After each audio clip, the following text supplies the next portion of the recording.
Why didn't the Camp Mystic flood victims hear an emergency warning siren when people in some other counties did? Investigative reporter Jeremy Rogowski spent the day digging for answers. Jeremy. Well, Ron and Mia, one of the answers we learned is quite surprising. A former Kerr County official says some years ago, some residents didn't want those sirens. We spoke with him and a Texas mom who's now on a crusade for change.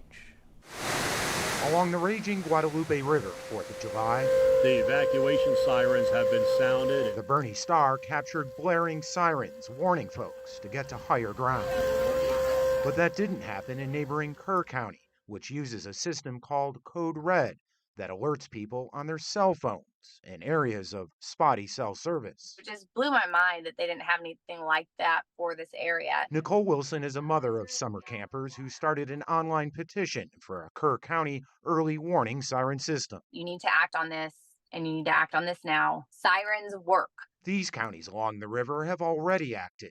KHAO 11 investigates confirm that Guadalupe, Gonzales, Kendall, and Comal counties all have outdoor warning sirens.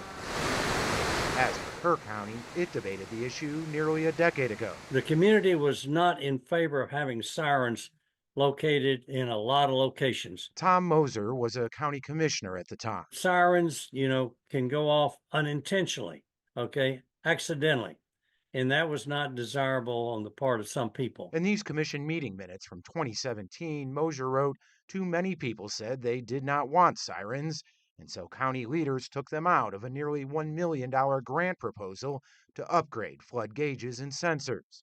Moser added, "We can't say now we want to add sirens and all that kind of stuff because we didn't apply for that." Did Kerr County do enough? In hindsight, could we have done more? Perhaps so. Should we?